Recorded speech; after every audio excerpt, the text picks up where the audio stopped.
Yeah, off-roading. Come on, Donnie. Well, something feels off. Oh, tire pressures. Oh, we seem to have a problem. Yep, that tire is completely flat. And I'm in the middle of nowhere. Ah, shit.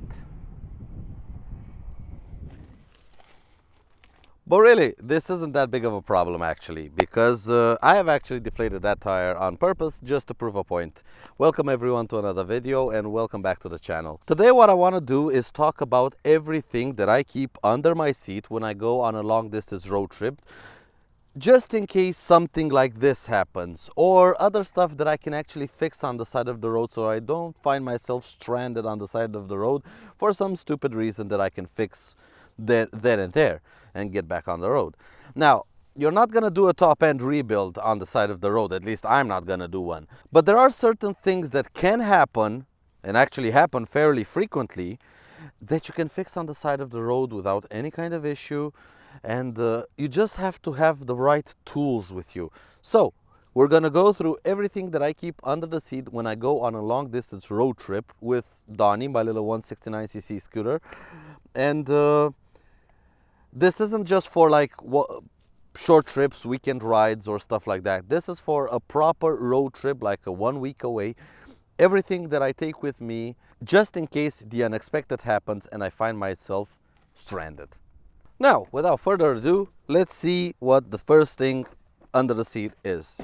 Why, it's my trusty handy dandy fuel can from GV. This is a 2.5 liter fuel can, and with this scooter that only has 7 liters of fuel in it and a range of about 200 kilometers, sometimes fuel stations are a little bit too far away and you might find yourself stranded without fuel. I know I used it a couple of times riding this thing long distance, and it's always a good peace of mind to have it with something like this with you.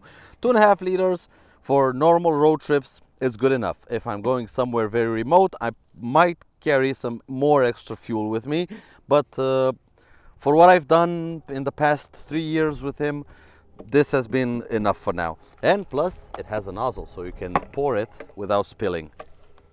Next under the seat is a cap, just in case I'm stranded here in the sun, but I'm not gonna use it today.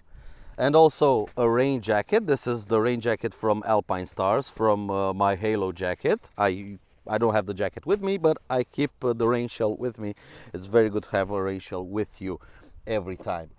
Next on the list, a Motul helmet and visor clean. So this is to clean my visor, and I have a couple of these paper towels with me, so I have something to clean my visor with, because on a long distance road trip you might have bugs and everything on it. Next, this is like the problem that I simulated coming here. So I've got myself a couple of tire plugs, these tire rope style things, and the tools that you need to put a plug in your tire in case you get I don't know, a nail in your tire or something like that, and the tire goes completely flat as in my case. But what good is it to just plug stuff? You have to also inflate the tire back up. So now normally for motorcycles, people recommend that you get those CO2 canisters. Honestly, I think those are one-time use, and I kind of don't like them, because if I'm going away for a long distance road trip, I might be gone for 2 weeks and I might have 2 or 3 or 4 punctures. I need something that I can inflate my tires constantly, and that can also, I don't know, do my pressures in the morning. So I got myself a portable tire inflator. This one is from Auxito. They sent it over for me to review, and I've been using it for the past couple of weeks, and it's actually been very good, both for the scooter and the car and home stuff like balls and everything. It comes with a tire inflator that also has a light and a USB port, so it acts like an external battery. It charges off of USB-C, and I have a USB-C plug under the seat so I can charge it as I ride.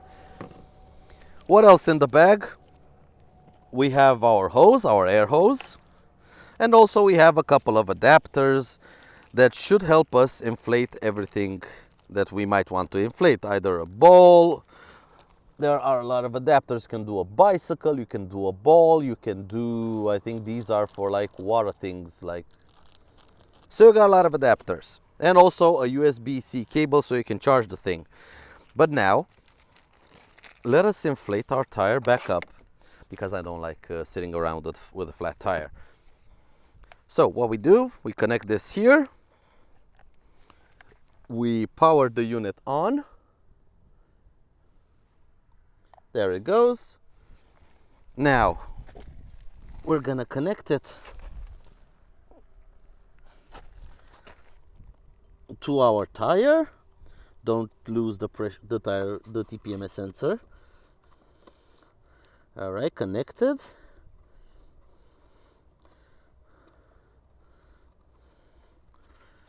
And yeah, so I've set 2.3 bars. This is what I usually run on the back. Let's put it like this. Hopefully you guys can see it. You can a little bit, maybe straight like this. I don't know if it's gonna sit because it kind of vibrates. Anyway, start. And now this thing is gonna inflate my tire back up to 2.3 bar that I usually run. It's going to take a little bit, but it's going to get there. Anyway, moving on the list. As the tire inflator is doing its job, we're gonna move on. Next I have is one of these tool sets. This is invaluable when you're on a road trip because, again, not complex stuff. We're not gonna do complex repairs, but we do have here all of our usual Phillip heads, straight heads. These are for all kinds of bolts. I think the biggest is 12 mil and the smallest is 4 mil. You have like a screwdriver for very, very small stuff. You can use this one. You have an extension, and then you have this ratcheting screwdriver that also has a 90-degree bend. So you can either use it as a screwdriver or as a wrench. So something like this. This is from a local hardware store, so I cannot give you a link to it. But something like this you can find in every country of the world. You can find something like this. It's absolutely invaluable to somebody on the road. So never leave home without something like this. Next on the list, of course, a bit of engine oil, because this is an air-cooled engine and it eats a little bit of oil. So we're gonna need some engine oil if we're gonna go really long distance. Put this down here. And also, again, just in case something happens, I have one of these jump packs. It's small, it works on a scooter, it will jump start it in case the battery dies. So you're not left stranded. Remember, scooters, you cannot push start them because of the CVT transmission. So you're gonna need to jump start them. I have battery access here, and I have a long screwdriver to get at the recessed screws of the battery cover, and I can use my jump pack to start my scooter in case my battery dies. Next on the list, a couple of rags. This is something specific for me. I have an OBD2 reader, an ELM327. Oh, and it's done. That's it. Our tire is back up to 2.3 bar. Just take this out and put the TPMS sensor back on, and that's it. Switch it off, hold it down, it's off, and now we can put it back in its little bag. Again, Auxito, I'll put a link down in the description below. It's an affiliate link. If you want one for yourself, you can go ahead and buy one. We'll put this one back down here. So where was I? All right. OBD2 reader. I have an app on my phone. I can read the fault codes on my scooter in case I get a check engine light, and I can read them quickly on the road. Probably not going to be able to fix much, but at least I know if I can still ride on or not. Also, a USB-C cable for my phone up front. I am planning on getting one of those quad lock, what's it called, wireless charging mounts, because I do have a Samsung phone that's capable of wireless charging. But until I get that one, because it's about 80 euros, it's goddamn expensive, I still have a regular USB-C cable, and my scooter up here has a USB port, so I just plug it in, put the wire up to the phone, and the job's a good one. Next on the list, we have the tool set that came with the scooter. And what I like about this tool set, one, you have a spark plug wrench, and let's see, it should be down here. Yes, I have a spare spark plug with me. This is the only part I keep with me every single time. It stays under the seat forever. It's a spare spark plug and a spark plug key, because sometimes, usually non-start issues are as simple as just a spark plug. And also in the kit, it comes with a little bit of hose, a couple of Allen bolts, a couple of Allen keys, and a 12mm socket for the spark plug. And yeah, easy to get your spark plug off and fix some issues that are usually as simple as a wet spark plug. Especially if you run a carbureted scooter, some issues are as simple as a wet spark plug.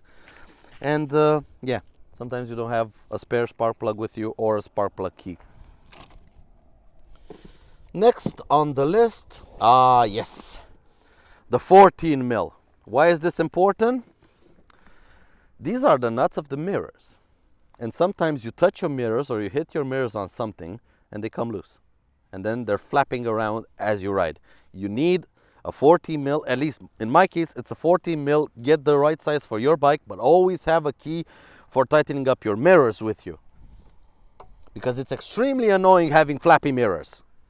Next on the list, I have a set of Allen keys. I don't know why I carry all of these with me, but these are for my windshield situation, to tighten up the bolts just in case they get loose.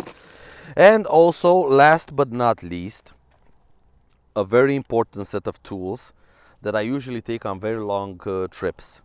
Now, I don't have the parts with me. Usually I carry a spare belt with me, a spare CVT belt with me, and a set of rollers. I don't have them now with me because I'm not traveling anywhere, but I do every time I leave with them. It's not only that you have to have a spare belt with you. You need the tools to change the belt. I can get the belt cover off using this set of tools, but the actual belt, to get the variator and the clutch, the torque drive off, you need one of these. Now, this is a special CVT key. You use it to lock the variator in place. It has varying degrees, so it adapts to different variators, different sizes here. You put this on the variator, hold it in place, and in my case, with a 17mm, I get on it and I can loosen it up, take it off, put in a new belt, tighten it back up. Of course, I don't have the torque spec, but about 3 ugga-duggas is just good enough. And really last but not least, because I've used them a lot of times, I have a couple of regular straps with me. Why? Because every now and then you need to strap something on the back of your scooter or motorcycle when you're on the road. And I have about 5 straps with me. They are small, they are compact, they are light, they fit easily under the seat, and all of this fits without any kind of issue under the seat of my scooter. My luggage goes in the top case, and in case I have a bit of water or something like that, it fits usually under the seat. And that's it. That's everything I carry with me to make sure that my trips go as smoothly as possible.